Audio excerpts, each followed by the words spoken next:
What's up guys, I'm Joe, and welcome to another round of quick thoughts where I'll be catching up on some recent albums.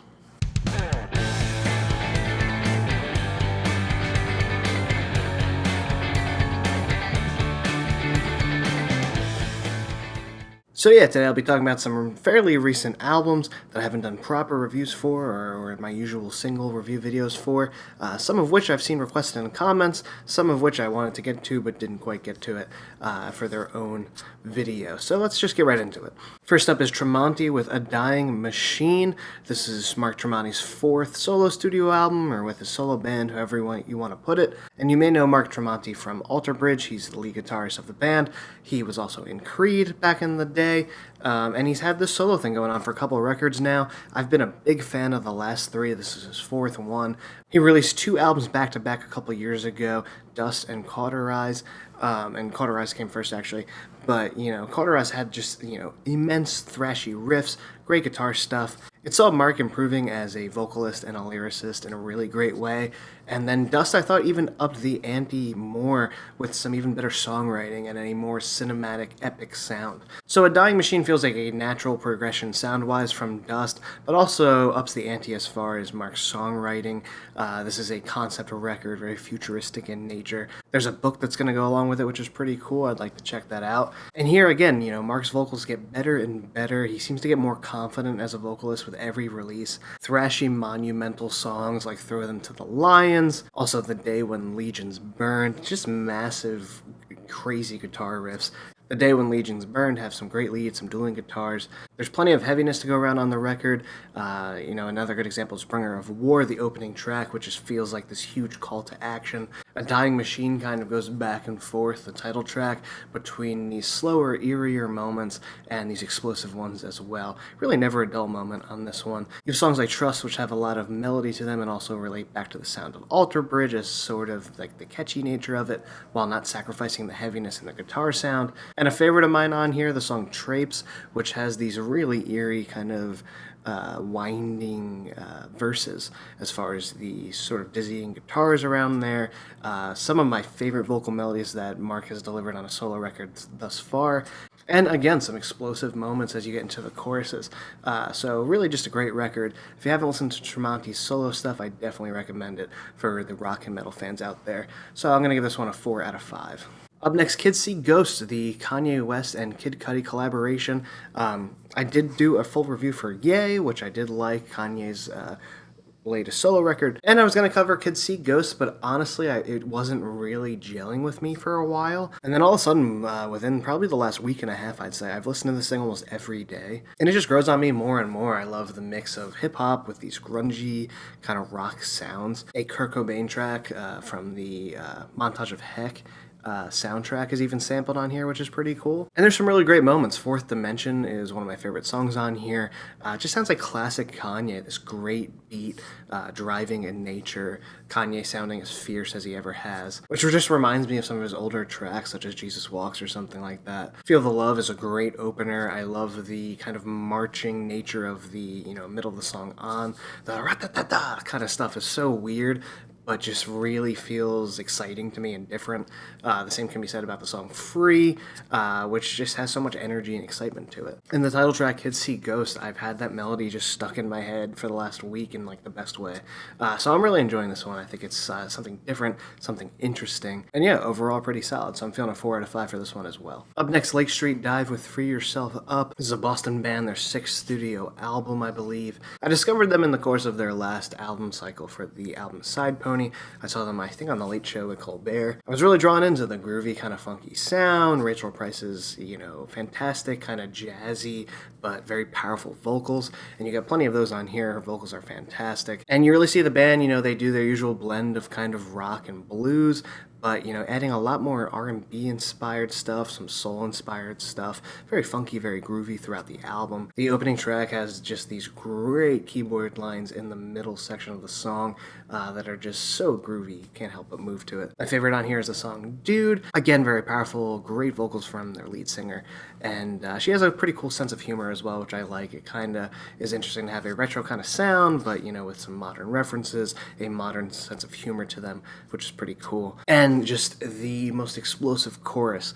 Probably one of my favorite choruses I've heard this year. The pre-chorus feels like it's going on in their kind of normal bluesy approach, and then all of a sudden the chorus just explodes. It's great. Definitely check out that track. Unfortunately, I feel like the second half of the album doesn't hold up to the first half. The first half has the much more memorable songs, the much more powerful songs.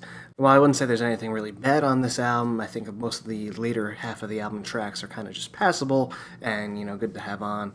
But nothing particularly special about them, except for maybe Must Have Been Something. So I'm feeling a sort of stronger 3 out of 5 for this one. Like I said, the second half just doesn't quite hold up to the first for me. Up next we have M.Ward with What a Wonderful Industry. You may know M.Ward from being the hymn of She and Him with Zooey Deschanel. He's got a slew of solo albums that I really do enjoy. My favorite probably being Post-War, which has a lot of good, rootsy, bluesy kind of rock stuff, some folksy stuff. I think M.Ward is a fantastic and underrated guitar player. Go check him out on YouTube. The finger picking that he does is just fantastic and kind of mind-blowing.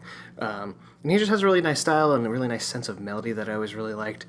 So I was excited for this one. It was a surprise release. It just came out. He announced it on social media and it was out. I gotta say, I do enjoy this album. It's fun. It has that, like I said, rootsy rock kind of vibe to it. A lot more acoustic driven than maybe the last few. Mind Is the Worst Thing to Waste has this nice burning guitar floating around the background. Sit Around the House has this great groove to it. One of the most memorable choruses on here. El Rancho is a slower, really acoustic driven piece with some really great layered vocals, kind of Beach Boys-esque in nature. And the final track, Bobby, is probably my favorite on here and definitely the weirdest as far as the rest of the sound of the album goes. It drives, it really goes along. Those drums pull this thing along. There's like a very high amount of piano in here going along with the guitars, just keeping things going. It adds for this really big and kind of weird sound at times, and some great melodic moments towards the end there. So yeah, pretty solid, fun surprise release from M.Ward. I'm feeling a 3.5 out of 5 for that one. Up next, we have Dave Matthews Band with Come Tomorrow. I've been a big fan of Dave Matthews for quite a while. I know they get a lot of hate, it seems like, but I've always enjoyed them, most particularly the live stuff. I usually, if I listen to Dave, I'm listening to either the acoustic live records or otherwise the live records with the band, because they always put a really cool spin every time they perform a song. It's always different. I love the jamming that the band does. I love the excitement in the songs and kind of the energy of the crowd. For as much hate as they seem to get, they have a massive following as well. So I was excited for this one because it's been quite a while since Away From the World, the last record, and which is one I didn't love, but I did definitely like. Big Whiskey and the Groove King is one that I did definitely enjoy, which came before that. And this album, Come Tomorrow, which is a mix of songs that have been around for a while, that have appeared in a live setting, and then some new tracks as well, just mostly is okay to me. It's just like passable. I think production-wise, it sounds great. The band sounds so tight and so crisp, and I really do like, just about every track on here, but there's nothing really that just blows my mind about it. I have heard some version of these songs that I do prefer in the live setting, and I'm seeing some recent videos that I like. I think The Idea of You does a pretty good job of capturing the energy of the band as they should sound. My favorite song by far on here, the one that just grabbed me right away and I haven't stopped listening to, is She. It has this nice drive to it, my favorite and probably the most memorable chorus for me on the record. And another favorite of mine, Again and Again, which has these kind of playful verses as far as like it feels like it's building to something, and I'm glad the chorus just opens up into this very lush sound. Some great vocals from Dave, some great melody as well, and this thing really just opens up and feels very flowing and free, which makes for a really great track. I do wish though there were some more upbeat songs on here.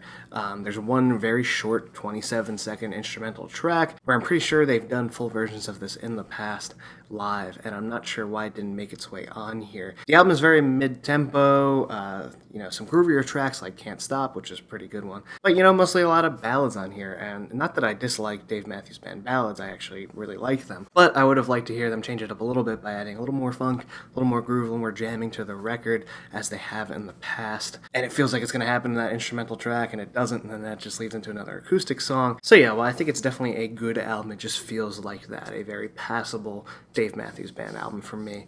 So I'm feeling a 3 out of 5 for that one, probably on the stronger side. And last but certainly not least, we have Post-Traumatic by Mike Shinoda, unfortunately coming off the heels of the untimely passing of Chester Bennington, which was really surprising for me when that happened.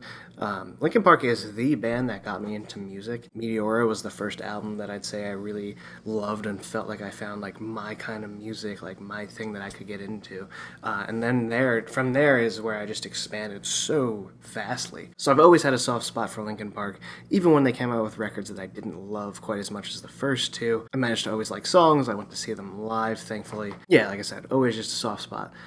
So, you know, the passing of Chester was surprising and sad, and it was weird to see just like an idol that I grew up with passing away like that, so young. So when Shinoda released that EP of the first 3 tracks from this one, I was really blown away by the honesty of it and the kind of catharsis that it was. And I thought it was something that he obviously needed to do, and then I think that the fan base needed to hear. They needed to hear something.